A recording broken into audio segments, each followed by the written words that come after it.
guys, today we've got very exciting news about the Canon 80D lineup and the possible future of this camera.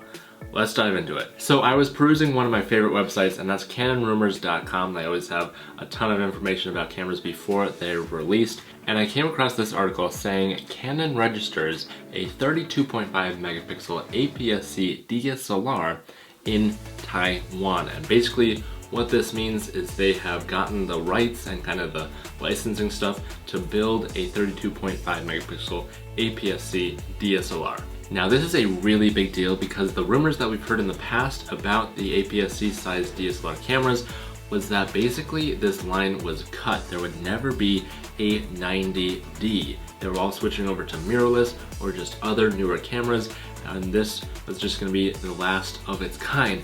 But now that they've released this information, there might be hope.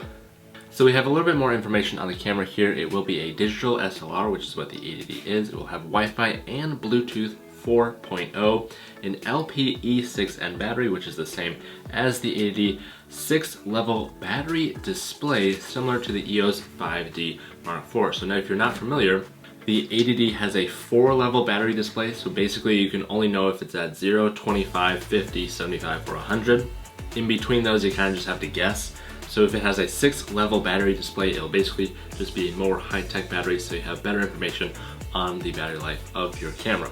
The maximum image size is likely to be 6960 by 4640, which is 32 megapixels, and that is a large step up from the 80D, which is 24.2 megapixels. And finally, it is likely to be released in 2019, which is really good to hear. It says on Canon Rumors, we'd wager that this camera will be a replacement for the EOS 80D and potentially the EOS 7D Mark II, which is what I'm actually filming this video on right now. Those two are very similar cameras. The 7D Mark II is more of a professional build with some higher specs. Now I have quite a few comments on this. First, with the information we're given, 32 megapixels is great for photos, but for video, generally speaking, more megapixels isn't necessarily better. There's several really great comments below this post that I'd like to read for you. When will Canon learn that it's not more megapixels that everybody craves, but better dynamic range and lower noise? I would love an 18 to 20 megapixel crop sensor with those characteristics, much like the universally acclaimed Nikon D500. Another reads, shame that this most likely means there won't be any improvements in FPS and or buffer, at least unless Canon is going to seriously beef up the internals.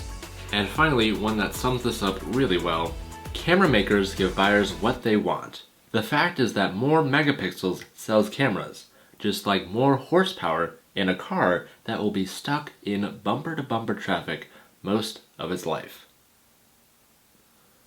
Perfect analogy.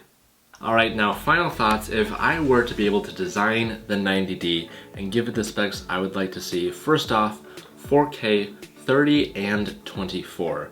That is very important. I highly doubt it would be capable of doing 4K 60. If we did have that capability, bonus, but 4K 30, 4K 24, I am happy with that. 1080 120 FPS would be awesome to see, but that would be directly competing with the 1DX Mark II, and they definitely don't want to get into that territory. So I would say 1080 90 FPS, which I don't think they've really done 90 FPS before. I know Sony has done that.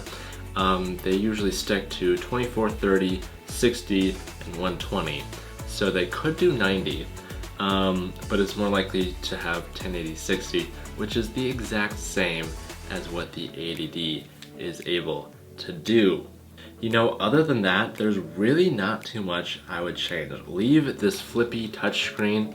This is an absolutely gorgeous advancement that they have made. You know, the body itself is built really well. I've had this for about 3.5 years now and taken it everywhere, and it is still functioning perfectly.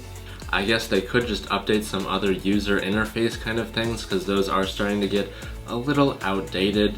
But other than that, just leave it the same and update the specs, and you would sell millions of that camera. Alright, that's gonna wrap it up for this video. I am really excited because from the rumors we heard before, it sounded like this would be the last camera of its kind. So the possibility we could get an update is super, super exciting. I'll make sure to keep all of you up to date on any new rumors or announcements on this camera, so if you're not subscribed already, I would definitely recommend doing that. Thank you for watching, and as always, don't forget to keep it pro.